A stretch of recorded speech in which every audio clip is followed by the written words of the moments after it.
بسم اللہ الرحمن الرحیم الحمد للہ رب العالمین والعاقبۃ للمتقین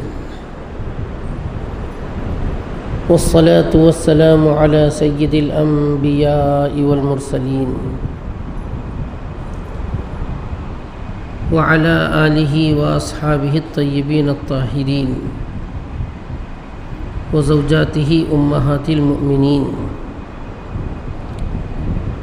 وعلى جميع الانبیاء والمرسلین اما بعد فأعوذ بالله من الشيطان الرجيم بسم الله الرحمن الرحيم ولو يؤاخذ الله الناس بظلمهم ما ترك عليها من دابة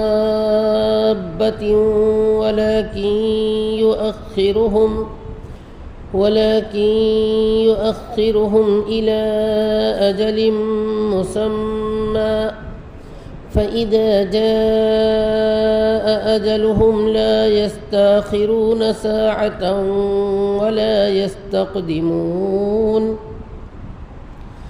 ويجعلون لله ما يكرهون وتصف ألسنتهم الكذب أن لهم الحسنى لا جرم أن لهم النار وأنهم مفرطون تالله لقد أرسلنا إلى من قبلك فزين لهم الشيطان أعمالهم فهو وليهم اليوم ولهم عذاب أليم وما أنزلنا عليك الكتاب إلا لتبين لهم الذي اختلفوا فيه وهدى ورحمة لقوم يؤمنون والله أنزل من السماء ماء فأحيا به الأرض بعد موتها إن في ذلك لآية لقوم يسمعون وإن لكم في الأنعام لعبرة نسقيكم مما في بطونه من بين فرث ودم لبنا خالصا سائغا للشاربين ومن ثمرات النخيل والأعناب تتخذون منه سكرا ورزقا حسنا إن في ذلك لآية لقوم يعقلون وأوحى ربك إلى النحل أن اتخذي من الجبال بيوتا ومن الشجر ومما يعرشون ثم كلي من كل الثمرات فاسلكي سبل ربك ذللا يخرج من بطونها شراب مختلف ألوانه فيه شفاء للناس إن في ذلك لآية لقوم يتفكرون والله خلقكم ثم يتوفاكم ومنكم من يرد إلى أرذل العمر لكي لا يعلم بعد علم شيئا إن الله عليم قدير صدق اللہ العلی العظیم۔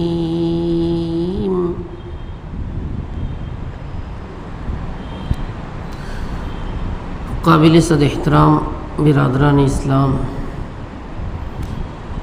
معزز بزرگوں، نوجوان دوستوں، موقر خواتین اسلام، جو تلاوت ابھی ہم نے سماعت کی سورۃ النحل کا 8واں اور 9واں رکوع، 14ویں پارے کا 14واں اور 15واں رکوع، 2 رکوع تلاوت ہوئی ہے۔ دونوں رکوع میں 5 آیات ہیں، اس طرح کل 10 آیات کریمہ کی تلاوت ہوئی ہے۔ پہلے ان آیات کا ہم ترجمہ سنیں، پھر انشاءاللہ کچھ گفتگو کی جائے گی۔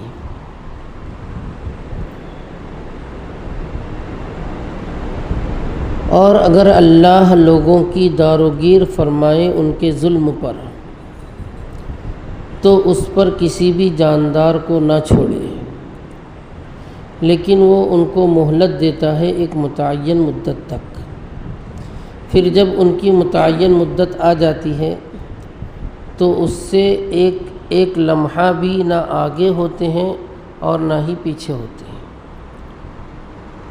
اور وہ لوگ اللہ کے لیے ایسی چیزیں بیان کرتے ہیں جو خود ان کو ناگوار ہوتی ہے، اور ان کی زبانیں ان کے لیے تعریف کرتی رہتی ہیں کہ ان کے لیے بھلائیاں ہوں گی۔ بالیقین ان کے لیے آگ ہے اور وہ لوگ اس میں پہلے داخل کر دیے جائیں گے۔ اللہ کی قسم، آپ سے پہلی قوموں میں بھی ہم نے رسول بھیجے تھے، پھر شیطان نے ان کو ان کے اعمال خوشنما بنا کر دکھلائے، سو وہی ان کا سرپرست ہے آج، اور ان کے لیے دردناک عذاب ہے۔ اور ہم نے آپ پر کتاب صرف اس لیے نازل کی ہے تاکہ آپ لوگوں کو وہ باتیں بیان کر دو جس میں وہ لوگ اختلاف کرتے ہیں، اور یہ ہدایت ہے اور رحمت ہے مومنین کے لیے۔ اور اللہ ہی نے آسمان سے بارش کو نازل کیا، پھر اس کے ذریعے سے مردار زمین کو زندہ کر دیا۔ یقیناً اس میں نشانی ہے ان لوگوں کے لیے جو سنتے ہیں۔ اور بالیقین مویشیوں میں بھی تمہارے لیے عبرت کا سامان ہے۔ ان کے پیٹ کے گوبر اور خون کے بیچ سے ہم تم کو ایسا دودھ پلاتے ہیں جو پینے والے کے لیے خوشگوار ہوتا ہے۔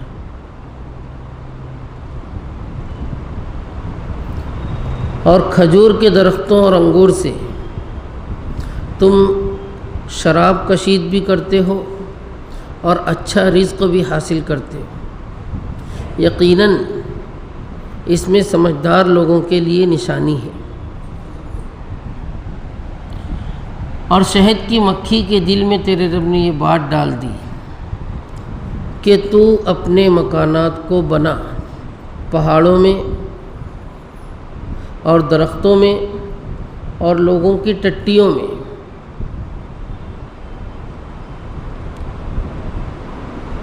پھر تو ہر قسم کے پھولوں سے چوس لے، پس اپنے رب کے آسان کیے ہوئے راستوں پر چل۔ اس کے پیٹ سے نکلتا ہے ایسا مشروب جس کے رنگ مختلف ہوتے ہیں، جس میں لوگوں کے لیے شفا ہے۔ یقیناً اس میں نشانی ہے ان لوگوں کے لیے جو غور و فکر کرتے ہیں۔ اور اللہ ہی نے تمہیں پیدا کیا، پھر تمہیں موت دے دے گا، اور تم میں سے کچھ وہ ہوتے ہیں جو ناکارہ عمر تک پہنچا دیے جاتے ہیں تاکہ وہ جاننے کے باوجود کچھ نہ جان سکے۔ یقیناً اللہ علم والے ہیں، قدرت والے ہیں۔ یہ دونوں رکوع مبارک کا ترجمہ ہوا۔ گزشتہ رکوع میں نافرمانوں کی شرارت بیان ہوئی تھی، ان کی ہٹ درمیاں بیان ہوئی تھی، ہمارے آج کے پہلے رکوع کی پہلی آیت مبارکہ میں اللہ پاک ایک وارننگ دے رہے ہیں اور اپنی صفت رحمت بیان کر رہے ہیں کہ اگر اللہ لوگوں کے ظلم کی وجہ سے ان کی پکڑ کر لے، داروگیر فرمائے، تو زمین کے اوپر کسی بھی متنفس کو، کسی بھی جاندار کو اللہ باقی نہ رکھے۔ اگر ہمارے مظالم کی اللہ فوراً سزا دینے پر آ جائے تو اس قابل ہے ہی نہیں کہ دنیا میں زندہ رہیں۔ اللہ خود کہہ رہے ہیں کسی بھی جاندار کو اللہ چھوڑیں گے ہی نہیں اگر ظلم پر پکڑ کرنے پر آ جائیں۔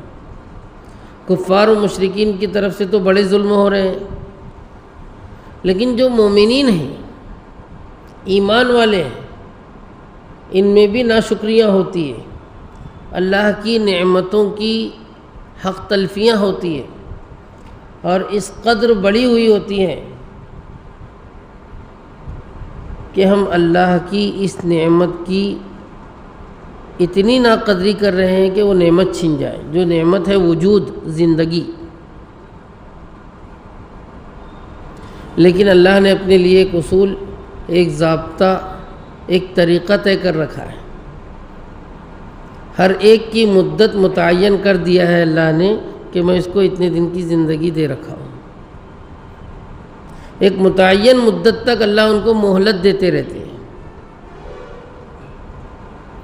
اور جب متعین مدت آ جاتی ہے اس میں کوئی کمی بیشی نہیں ہوتی، کوئی آگے پیچھے سرک ہی نہیں سکتا۔ یہ اللہ اپنی وہ قدرت بیان کر رہے ہیں کہ موت کا وقت اللہ کی جانب سے طے ہے، اس میں ایک پل، ایک لمحہ نہ کمی ہوگی نہ زیادتی ہوگی۔ اس کو ہم اچھی طرح ذہن میں رکھیں۔ باقی سارے عوارض ہیں، باقی سارے بہانے ہیں۔ حادثہ ہو گیا تو مر گیا، فلاں بیماری میں ہلاک ہو گیا، فلاں وجہ سے اس کی موت آ گئی، ہارٹ اٹیک ہو گیا، وغیرہ وغیرہ وغیرہ۔ اصل بات یہ ہے کہ اللہ نے ہر ایک کا وقت طے کر رکھا ہے، اس میں کمی بیشی نہیں ہوتی۔ پھر اس وقت مجرمین کو ان کی کیفر کردار تک پہنچا دیا جائے گا۔ درمیان میں یہ جو اصول بیان کیا ہے اللہ نے کہ ایک متعین مدت تک اللہ مہلت دیتے ہیں، اس کے بارے میں ہم یہ ذہن میں رکھیں کہ جو وقت اللہ نے طے کر رکھا ہے، جو مہلت دے رکھی ہے، ہر ایک کے لیے مفید ہے۔ نافرمان کے لیے اس لیے مفید ہے کہ شاید اس ڈھیل دینے میں، اس مہلت دینے میں اس کو توبہ کی توفیق ہو جائے، وہ اپنے اعمال کی اصلاح کر لے۔ اور نیک لوگوں کے لیے اس لیے مفید ہے کہ وہ اپنی نیکیوں میں اور اضافہ کر لیں، ان کی نیکیاں اور بڑھ جائیں۔ اللہ کی طرف سے یہ ایک اور نعمت عظمیٰ کہ اللہ نے دونوں کو ڈھیل دے رکھی ہے، نافرمانوں کو بھی، فرما برداروں کو بھی۔ دوسری آیت مبارکہ میں مشرکین کی وہی بات بیان کر رہے ہیں اللہ پاک جو پچھلے رکوع میں گزر چکی۔ اللہ کے لیے ایسی چیز طے کرتے ہیں جو خود کو گوارا نہیں ہے، خود کو ناپسند ہے۔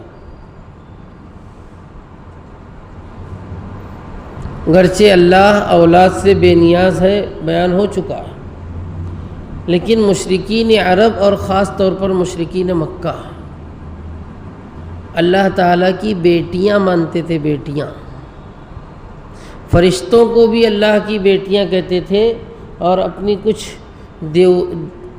دیویوں کو بھی اللہ کی بیٹیاں کہتے تھے۔ نعوذ باللہ من، سبحان اللہ عما یشرکون۔ اللہ نے اپنی پاکی بیان کر دی کچھ آیات پہلے، یہاں صرف ان کے مزاج کے مطابق بیان کرنا ہے کہ تمہارے لیے تو بیٹی اتنی ناپسند ہے، اتنی ناپسند ہے کہ گھر میں بیٹی پیدا ہو جائے تو مارے عار اور شرم کے گھر سے باہر نہیں نکل رہا ہے۔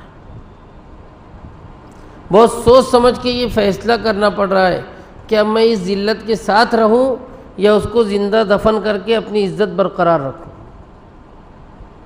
عرب میں مکہ میں یہ دستور چل پڑا تھا کہ بیٹی پیدا ہوتے ہی اس کو زندہ دفن کر دیتے تھے، کبھی باپ وہیں گلا دبا کر مار دیتا تھا، نعوذ باللہ۔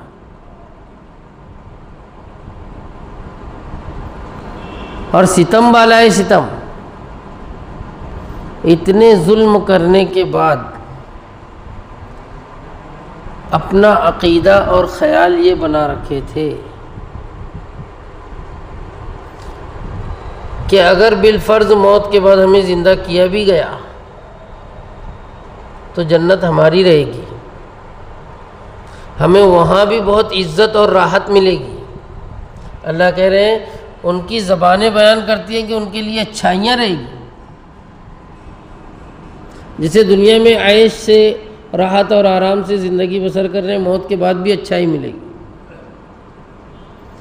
اللہ تاکید سے کہہ رہے ہیں کہ بلا شبہ ان کے لیے آگ ہے، آگ، اور آگ میں یہ لوگ سب سے پہلے پھینک دیے جائیں گے، آگے آگے ڈال دیے جائیں گے۔ نبی کے زمانے میں جو کفار اور مشرکین ہوتے ہیں یہ سزا میں مقدم کیے جاتے ہیں، کیوں؟ کہ ان کے پیچھے والے انہی کے نقش قدم پر چلتے ہیں، دوسروں کو گمراہ کرنے کا یہ وبال ہوتا ہے کہ انہیں پہلے سزا دی جاتی ہے۔ قرآن کریم میں مشرکین مکہ کو یہاں تنبیہ کی جا رہی ہے، یہود کو بھی تنبیہ کی گئی ہے کہ تم لوگ پہلے منکر مت بنو، وَلَا تَكُونُوا أَوَّلَ كَافِرٍ بِهِ۔ قرآن تمہارے سامنے آیا، اب تم پہلے انکار کرو گے تو تم پہلے مجرم رہو گے، اور پہلے مجرمین کو زیادہ سزا دی جائے گی۔ تیسری آیت مبارکہ میں اللہ پاک کہہ رہے ہیں قسم کھا کر کہ یہ کوئی پہلا رسول نہیں ہے جو محمد صلی اللہ علیہ وسلم کے متعلق تم شکوک و شبہات ظاہر کر رہے ہو۔ اللہ قسم کھا کر یہ بیان کر رہے ہیں، اس میں دونوں باتیں بیان ہو رہی ہے، ایک تو گمراہوں کو ہدایت پر آنے کا راستہ، دوسرے نبی اکرم صلی اللہ علیہ وسلم کو تسلی۔ اللہ قسم کھا کر کہہ رہے ہیں کہ مختلف قوموں میں، مختلف خطوں میں اللہ نے رسول بھیجے، لیکن انسان کا ازلی دشمن شیطان جو ہے یہ اس کو گمراہی کے دلدل سے نکلنے نہیں دیتا، وہ ان کے برے اعمال کو ان کی نگاہوں میں مزین کر کے بتاتا رہا، نہیں ہم جو کر رہے ہیں یہی بہتر ہے، اسی میں ہمارے لیے بھلائی ہے، آنکھوں پر پردہ ڈال دیتا ہے، اچھائی کو اچھائی اور برائی کو برائی سمجھنے ہی نہیں دیتا۔ اللہ کہہ رہے ہیں وہی ان کا ذمہ دار ہے، وہی ان کا سرپرست بنا ہوا ہے، یعنی وہ اسی کے نقش قدم پر چل رہے ہیں، اسی کی مان رہے ہیں۔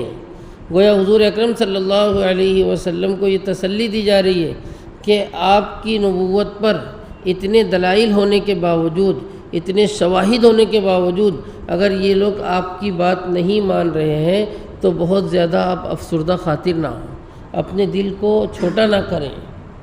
یہ طریقہ پہلے سے چلا آیا ہے کہ انبیاء کے مقابلے میں شیطان نے اپنے گروہ پر خوب محنت کی اور ان کو ان کے اعمال نکھار سنوار کر خوشنما کر کے بتاتا ہی رہا۔ تو اللہ کہہ رہے ہیں وہی ان کا سرپرست اور ذمہ دار ہے، اور ان کے لیے دردناک عذاب ہوگا۔ چوتھی آیت مبارکہ میں قرآن کریم کی ایک بہت خاص مصلحت اللہ پاک بیان کر رہے ہیں۔ ہم نے جو کتاب آپ پر نازل کی ہے اس کا مقصد یہ ہے کہ جس چیز میں یہ لوگ اختلاف رائے رکھتے ہیں، انبیاء کی باتیں نہیں سنتے، ہدایت کی باتیں نہیں مانتے، آپ صرف ان کے لیے بیان کر دو۔ نبی کا کام کسی کو ہدایت پر لانا نہیں ہوتا، نبی کا کام ہدایت کی راہ بتانا ہوتا ہے۔ اب ماننا نہ ماننا یہ انسانوں کے ذمے، ان کی باز پرس اللہ کے ذمے۔ قرآن کریم کا ایک عظیم مقصد اللہ یہ بیان کر رہے ہیں، صرف آپ ان کو بیان کر دو، وضاحت سے پیش کر دو، سب لوگوں کو بات سمجھا دینا، سب لوگوں کے دل میں بات اتار دینا، سب لوگوں کو ہدایت پر لے آنا، یہ آپ کی ذمہ داری نہیں ہے۔ آپ کا کام ہے صحیح راستہ بتانا۔ پھر دوسرا فائدہ قرآن کا بیان کر رہے ہیں، وَهُدًى وَرَحْمَةً لِقَوْمٍ يُؤْمِنُونَ۔ جو لوگ مان لیتے ہیں اور جو اس پر ایمان لے آتے ہیں، ان کے لیے یہ قرآن ہدایت بھی ہے اور رحمت بھی ہے۔ مومنین کے حق میں خاص طور پر قرآن ہدایت کی چیز ہے اور رحمت کی چیز ہے۔ اس کے ذریعے سے مومنین اتنی رحمت سے سرفراز ہوں گے، اتنی رحمت سے سرفراز ہوں گے جس کا اندازہ کچھ دنیا میں بھی ہوتا ہے، اور آخرت میں اس کی وجہ سے رحمت تامہ کے مستحق ہوں گے، یعنی اللہ پاک اپنی مغفرت، اپنی جنت اور اپنے اعزاز و اکرام سے انہیں نوازے گا۔ اس آیت کے ضمن میں مفسرین لکھتے ہیں کہ قرآن کریم سے منسلک رہنے والے مومنین فائدے ہی فائدے میں۔ قرآن ایک ایسی کتاب اللہ نے دی ہے جس کے ذریعے انسان دنیا میں بھی آخرت میں بھی سکون حاصل کر سکتا ہے۔ ہمارے دل پتھر ہیں، بنجر زمین ہے، خاص طور پر گناہ گاروں کے، نافرمانوں کے، اور گناہ گاری میں، نافرمانی میں کفار و مشرکین حد درجہ آگے بڑھے ہوئے ہیں۔ قرآن کریم رحمت کی بارش جب اس پر پڑتا ہے تو اس مردہ دل کو زندہ دلی عطا فرما دیتا ہے، بنجر زمین کو شادابی عطا فرماتا ہے۔ اسی کی مثال دیتے ہوئے آگے چند آیات میں اللہ پاک کچھ مثالیں دے رہے ہیں جس میں اللہ کی قدرت کا اظہار بھی ہے اور اس طرف اشارہ بھی ہے کہ اللہ پاک سنگ دلی کو رحم دلی میں بدل دیتا ہے۔ دلوں کے حالات الٹ پھیر اللہ ہی کے قبضے میں۔ آپ کا کام ہے محنت کرنا، کوشش کرنا، نا امیدی سے امید کی کرن اللہ نکالتا ہے۔ 5ویں آیت میں سب سے پہلی ایک مثال اللہ پاک دے رہے ہیں، آسمان سے بارش اللہ نے نازل کیا، بس اس کے ذریعے سے زمین مر جانے کے بعد اللہ نے زندہ کر دیا۔ ہم مشاہدہ کر سکتے ہیں، بارش کا موسم ہے، 1 ماہ قبل جو زمین بالکل بنجر پڑی تھی، بالکل ہریالی کا نام نہیں تھا، ابھی چند فوار پڑی ہے بارش کی، موسلادھار بارش ملی بھی نہیں، لیکن دیکھیے زمین کے مختلف حصوں میں کیسے سبزہ لہلہا رہا ہے، کیسی ہریالی اور شادابی آ گئی، کیسی خوشنمائی آ گئی۔ اللہ کہہ رہے ہیں جو لوگ بات کو توجہ سے سنتے ہیں، دھیان لگا کر سنتے ہیں، ان کے لیے اس میں بڑی نشانی ہے۔ ان فی ذلک لآیۃ لقوم یسمعون۔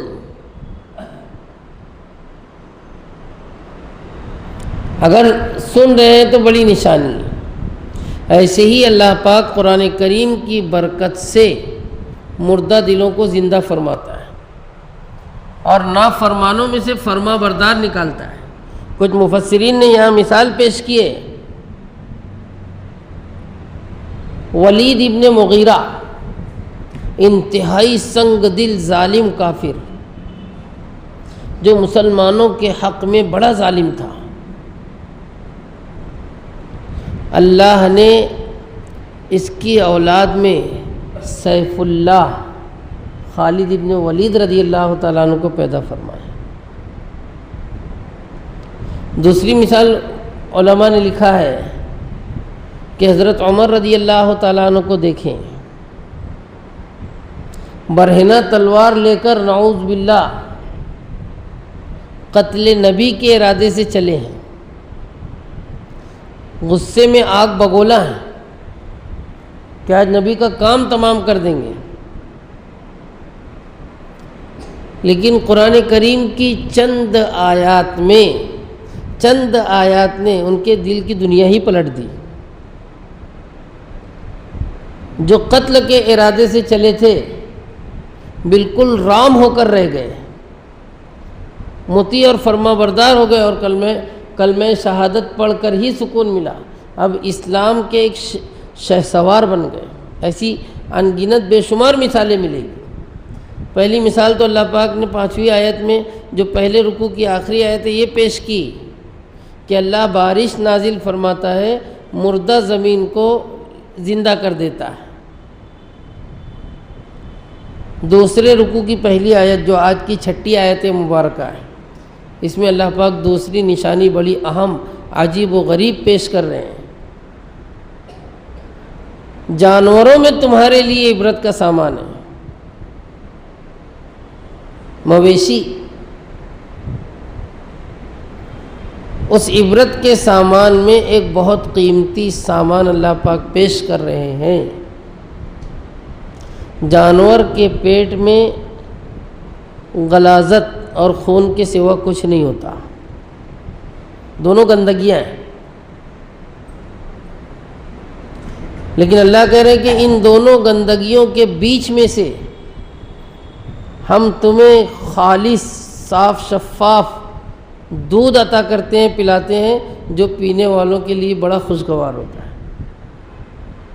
اللہ کی قدرت کے لیے یہی کافی ہے، انسان تھوڑا سا غور کر لے۔ حضرت عبداللہ ابن عباس رضی اللہ تعالیٰ عنہما فرماتے ہیں کہ جانور جو سبزہ گھاس وغیرہ کھاتا ہے، اس کے پیٹ میں جا کر یہ گل کر گندگی بنتا ہے، گوبر بنتا ہے، اور اس کا کچھ حصہ اوپر بن کر گیلا جم جاتا ہے۔ جگر کو اللہ نے یہ ذمہ داری دی ہے کہ اس تری کو فلٹر کر کے، اس کو صاف شفاف کر کے رگوں میں خون پہنچائے اور تھنوں میں دودھ پہنچائے۔ ذرا ہم اللہ کی اس قدرت کو سوچے تو دودھ بہترین غذا ہے، اللہ نے سائغا للشاربین کہا ہے، پینے والوں کے لیے بڑا خوشگوار ہے، آسانی سے پیا جاتا ہے، اس میں افادیت بہت بھری ہوئی ہے۔ غور طلب بات یہ ہے کہ غلاظت اور خون کے درمیان سے یہ نکلا ہے، لیکن نہ اس میں خون کا رنگ آیا ہے، نہ خون کا ذائقہ آیا ہے، نہ خون کا کوئی اثر آیا ہے، نہ گندگی کا کوئی اثر، ذائقہ، رنگ ہے۔ ایک دم صاف شفاف کر کے اللہ پاک نے دیا ہے۔ احادیث میں جو دعائیں آتی ہے، بندہ جب بہترین غذا کھائے تو اللہ کا شکر ادا کرے، اور یہ دعا آپ نے سکھائی ہے، اللہم لک الحمد وَأَطْعِمْنَا خَيْرًا مِّنْهُ۔ اے اللہ اس رزق پر ہم آپ کا شکر ادا کرتے ہیں، اور اس سے بہتر تو ہمیں عطا فرما۔ انشاءاللہ ثم انشاءاللہ یہ دعا کا اہتمام کریں گے، اللہ پاک اور خوشگوار روزی ہمیں عطا فرمائے گا۔ لیکن دودھ پینے کے بعد کی دعا جو نبی اکرم صلی اللہ علیہ وسلم سے نقل کی گئی ہے، اللہم بارک لنا فیہ وزدنا منہ، اے اللہ اس روزی میں ہمارے لیے برکت دے اور ہمیں اور زیادہ دے۔ یہاں اللہ کے نبی نے یہ نہیں فرمایا ہم کو اس سے بہتر دے۔ علماء فرماتے ہیں کہ اس میں اشارہ اس بات کی طرف ہے کہ سب سے بہترین رزق دودھ ہے، بہترین روزی ہے، اس میں انسان کی صحت کے لیے بڑا ذخیرہ موجود ہے۔ اور تھوڑا سا غور کریں تو بات سمجھ میں آ جائے گی۔ انسان تو انسان، اکثر جانداروں کی پہلی روزی اللہ نے دودھ رکھی، دودھ کے ذریعے سے یہ پرورش پاتا ہے، اس کے قوہ مضبوط ہوتے ہیں، اور بھی بہت ساری افادیت دودھ میں رکھی ہوئی ہے۔ اللہ تاکید سے کہہ رہے ہیں کہ اس میں تمہارے لیے بڑا عبرت کا سامان ہے۔ اس آیت پر غور کر کے مفسرین نے یہ کہا ہے کہ جو اہل مکہ جانی دشمن تھے، اپنے ہم نوا نہیں تھے، انہی میں سے اللہ ایسے افراد پیدا کرنے والا ہے جو ہمارے دوست بن جائیں گے، اور ایسے دوست بن جائیں گے جو حمایتی اور جانثار رہیں گے۔ اس وقت تو یہ بات سمجھنا مشکل تھی، لیکن بعد میں تاریخ نے دیکھ لیا یہی دشمنان، یہی اہل مکہ جو جان کے پیچھے پڑے ہوئے تھے، بعد میں کیسے ہم نوا بن گئے، جانثار بن گئے، آپ کے نام لیوا بن گئے، دین کے شیدائی بن گئے۔ اللہ کی نعمت کو بھی بیان کرنا ہے اور اشارہ اس بات کی طرف بھی کرنا ہے کہ اللہ اپنی قدرت سے بنجر زمین سے بہترین چیز اگا سکتا ہے، کیچڑ میں کمل لگ سکتا ہے۔ انہی دشمنوں میں اللہ نے اسلام کے داعی و شیدائی بنائے۔ پاسباں مل گئے کعبے کو صنم خانے سے۔ آئیے اللہ پاک کی اور قدرت پر غور کریں۔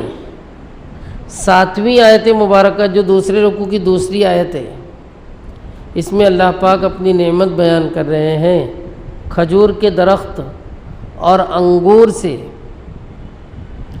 تم شراب بھی کشید کرتے ہو اور بہترین رزق بھی حاصل کرتے ہو۔ کھجور اور انگور کا اللہ نے خاص طور پر ذکر کیا۔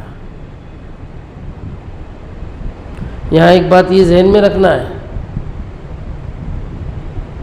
شراب حرام ہے، لیکن یہاں اللہ پاک اپنی نعمت کے تحت میں ذکر کر رہے ہیں۔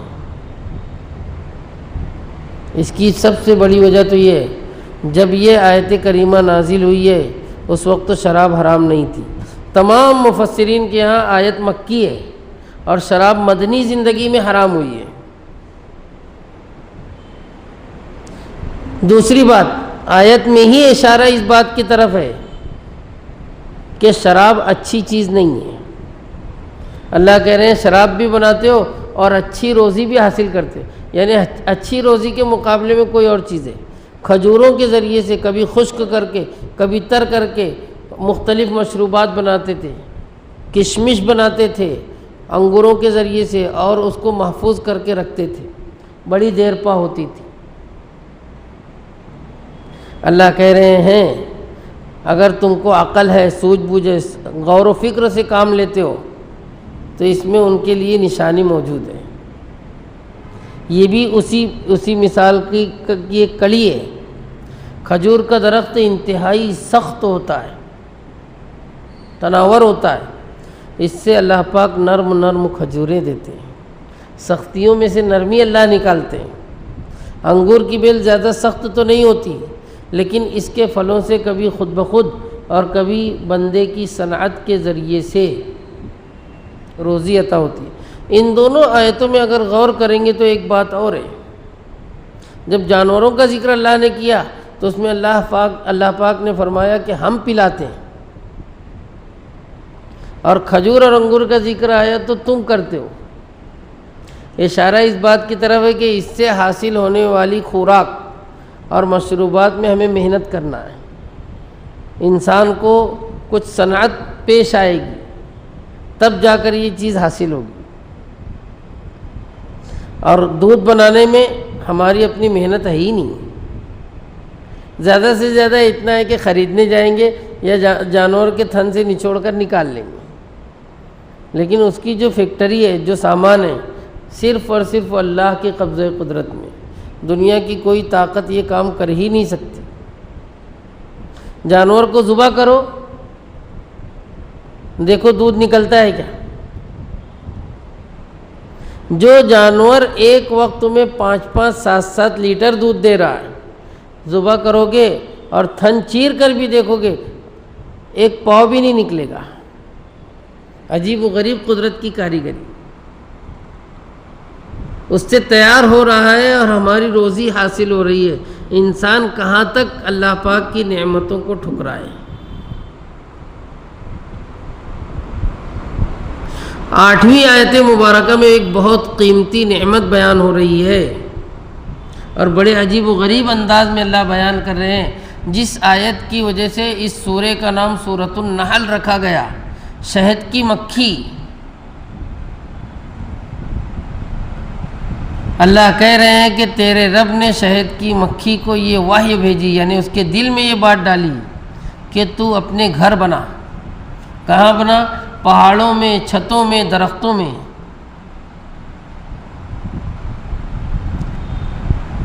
عجیب و غریب اللہ کا انداز بیان ہے، وحی،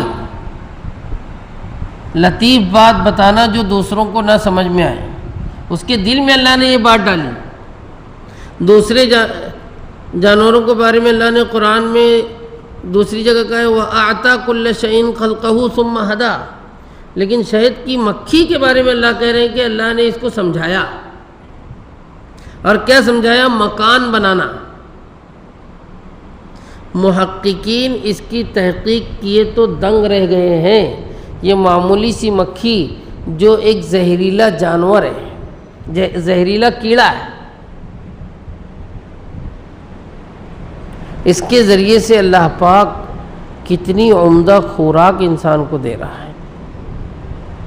شہد کی مکھی کے تعلق سے آتا ہے کہ اللہ نے اس کے چھتے کو بیوت کے لفظ سے تعبیر کیا۔ بیوت جو انسانوں کے گھر کے لیے استعمال ہوتا ہے۔ شہد کی مکھی کا نظام عجیب و غریب ہے۔ محققین علماء لکھتے ہیں کہ شہد کی مکھی کا باقاعدہ نظام حکومت ہوتا ہے۔ ان کی ایک ملکہ ہوتی ہے جس کے حکم کے تحت سب کام کرتے ہیں۔ ان کا مکان ترقی یافتہ زمانے میں بھی پیمائش کیا گیا تو عجیب و غریب مسدس شکل کا بنا ہوتا ہے۔ 6 دیواریں ہوتی ہیں، 6 مربع مخمس نہیں رہتے، اور سب دیواروں کی برابری یکساں ہوتی ہے، اور ایک چھتے میں ایسے سوراخ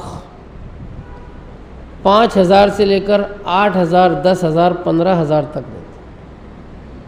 شہد کی مکھیوں کی مختلف ذمہ داریاں ان کی بادشاہ، ان کی ملکہ تقسیم کرتی ہے۔ ان میں کچھ دربان ہوتے ہیں جن کی اجازت کے بغیر کوئی دوسرا کیڑا اندر جا ہی نہیں سکتا۔ کچھ ایسے ہوتے ہیں جو حفاظت کی ذمہ داری پر رہتی ہے، انڈوں کی حفاظت کرتے ہیں۔ ان کے انڈے محققین لکھتے ہیں کہ 15 20 ہزار انڈے ہوتے ہیں جن پر ان کے باقاعدہ ریکھ دیکھ کرنے والے موجود ہوتے ہیں۔ کچھ مکھیاں وہ ہوتی ہیں جن کا کام ہوتا ہے صرف موم لانا، پھولوں کے اوپر سے موم لا کر وہ دیواروں پر پاٹتے ہیں۔ کچھ کی ذمہ داری ہوتی ہے رس لانا، اور کچھ دربان جو ہوتے ہیں وہ باہر ہی نگرانی کرتے ہیں۔ اگر کوئی مکھی زہریلا مادہ چوس کر آ رہی ہے یا گندگی لا رہی ہے، اس کو باہر ہی قے کرواتے ہیں، اور اگر کوئی بار بار شرارت کر رہا ہے ملکہ اس کو قتل بھی کرتی ہے۔ انسانوں کے جیسے عجیب و غریب اللہ نے یہ مخلوق بنائی ہے، اور اس کی فضیلت بھی حدیث میں آئی ہے۔ ایک حدیث میں آتا ہے کہ شہد کی مکھی کو مارنا منع ہے، مارنا نہیں چاہیے۔ اگر آپ کو تکلیف ہے بھگا دیجئے، لیکن مارو مت۔ ایک دوسری حدیث میں کہ جتنے موذی اور زہریلے جانور ہیں یہ سب کو اللہ پاک جہنم میں ڈالے گا، جہنمیوں کے عذاب کے لیے۔ سانپ، بچھو وغیرہ جتنے موذی جانور ہیں جہنمیوں پر عذاب کی شکل میں مسلط کیے جائیں گے، سوائے شہد کی مکھی کے، یہ جہنم میں نہیں جائے گی۔ حدیث میں حضور اکرم صلی اللہ علیہ وسلم نے اس کی فضیلتیں بیان کی۔ اللہ پاک کہہ رہے ہیں کہ اس کو گھر کی رہبری بھی اللہ نے دی کہ مکان بنانا ہے، دوسری اللہ نے یہ ہدایت دی کہ جاؤ ہر قسم کے پھلوں سے چوس چوس کر تم جمع کرو اپنے پیٹ میں، اور اس کو لا کر چھتے میں اتارو. یہ اپنی ذمہ داری ادا کرتی. اور اللہ کے بتائے ہوئے راستے پر آسانی سے چلو. یہ کون سا راستہ ہے؟ ہواؤں میں اللہ نے راستوں کو ان کے لیے مسخر کیا ہے. شہد کی مکھی کا عجیب و غریب کارنامہ یہ ہے کہ کئی میل چلی جائے گی لیکن اپنے چھتے میں آنے کے لیے راستہ بھٹکے گی نہیں. اس کو راستہ سجاتا ہے برابر. زمین کے راستے بھٹک سکتے ہیں، راستہ ادھر سے ادھر جا سکتے ہیں، لیکن شہد کی مکھی راستہ نہیں بھٹکتی. بلکہ کچھ علاقوں میں اور جگہوں میں، کچھ جگہوں پر آپ دیکھیے چھت میں یا کچھ درختوں پر کہیں تو ایسا ہوتا ہے کہ 20 چھتے ہیں. اس میں کسی مکھی کو یہ غلط فہمی بھی نہیں ہوتی کہ میرا چھتا یہ ہے کہ یہ کدھر بھی جائے گی گھوم پھر کر وہ اپنی چھتے میں آئے گی. اور ان چھتوں میں بھی باریکی سے تحقیق کی گئی تو اس میں جس مکھی کا جو سوراخ ہے اسی میں جائے گی. یہ اللہ کی قدرت کا عجیب و غریب شاہکار ہے.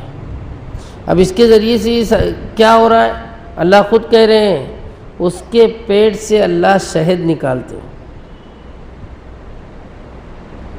جس کے رنگ مختلف ہوتے ہیں. شہد کے رنگ مختلف علاقوں کے اعتبار سے، مختلف پھولوں کے اعتبار سے تھوڑا سا رنگ تبدیل بھی ہوتا ہے اور ذائقہ بھی تھوڑا تبدیل ہوتا ہے. اس شہد میں اللہ پاک نے غذائیت کے ساتھ ساتھ شفا بھی رکھی. فی شفاء للناس، بڑی عجیب و غریب شفا ہے. تمام بیماریوں سے تو نہیں لیکن اکثر بیماریوں کی شفا اس میں اللہ نے بلا واسطہ یا بالواسطہ چھپا رکھی ہے. اطباء جتنے معجون بناتے ہیں نا اس میں اکثر میں شہد استعمال ہوتا ہے. اور صحابہ کرام بھی اور بہت سارے اطباء بھی اکثر شہد کو بغیر کسی ملاوٹ کے استعمال کیا کرتے تھے جو صحت کے لیے مفید ترین ہے. یہ اور بات ہے کہ اگر اس کا طریقہ استعمال غلط رہا تو وہ اثر نہ کرے. ایک صحابی رضی اللہ تعالیٰ عنہ کا واقعہ لکھا ہوا ہے کہ اپنے بھائی کے پیٹ درد کی شکایت آ کر نبی اکرم صلی اللہ علیہ وسلم سے کی. حضور اکرم صلی اللہ علیہ وسلم نے کہا کہ جاؤ ان کو شہد پلاؤ. وہ گئے. دوسرے دن آ کر کہنے لگے کہ اللہ کے رسول صلی اللہ علیہ وسلم میں نے شہد پلایا لیکن ان کی تکلیف برقرار ہے، ختم نہیں ہوئی. پھر حضور اکرم صلی اللہ علیہ وسلم نے کہا جاؤ اپنے بھائی کو شہد پلاؤ.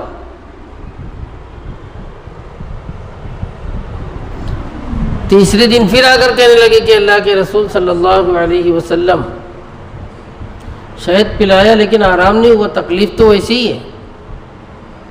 3 دن کے بعد حضور اکرم صلی اللہ علیہ وسلم نے فرمایا صدق اللہ وکذب بطن اخیک، اللہ سچ کہتا ہے تیرے بھائی کا پیٹ جھوٹ کہتا ہے. اللہ نے اس میں شفا کہا ہے فی شفاء للناس. وہ گئے اور مسلسل پلاتے رہے، اچھا ہوئے. یہ ضروری نہیں ہے کہ شفا ہے تو پہلی ہی مرتبہ میں شفا مل جائے. اس میں بہت قیمتی باتیں معلوم ہوتی ہے بزرگوں اور دوستوں.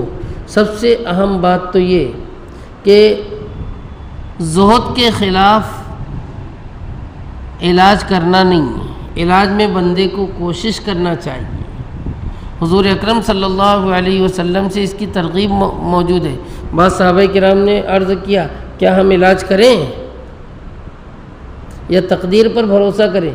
تو آپ نے علاج کا حکم دیا اور آپ نے فرمایا کہ یہ بھی تقدیر ہی کا ایک حصہ ہے. آپ نے فرمایا کہ اللہ نے ہر بیماری اتاری ہے، جس کی شفا بھی اتاری ہے، اس لیے کوشش کرو، تلاش کرو. صرف ایک بیماری ہے جس کی شفا اللہ نے نہیں دی ہے. صحابہ کرام نے پوچھا وہ کیا؟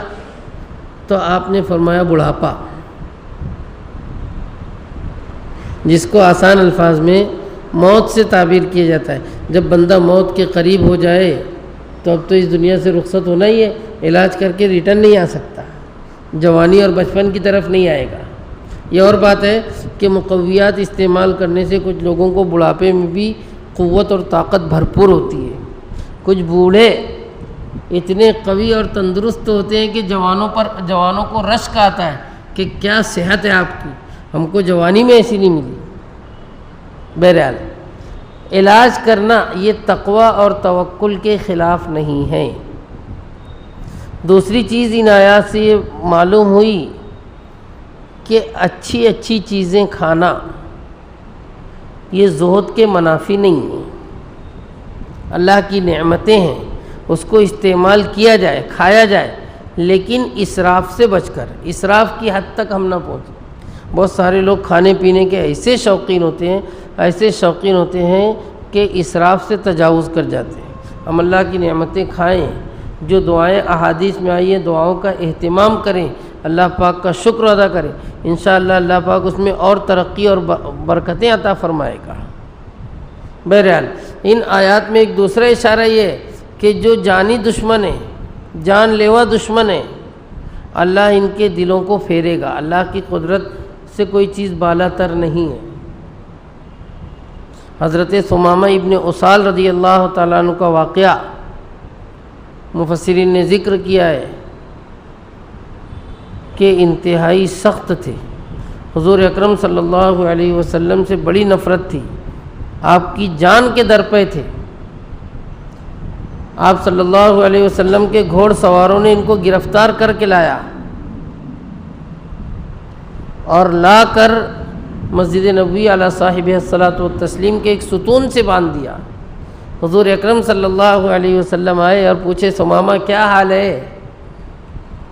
تو ثمامہ رضی اللہ تعالیٰ عنہ کہتے ہیں کہ اگر آپ قتل کرو گے تو یقیناً ایک ایسے مجرم کو قتل کرو گے جو خونی مجرم ہے، میں اسی لائق ہوں کہ قتل کر دیا جاؤں، لیکن اگر آپ معاف کرو گے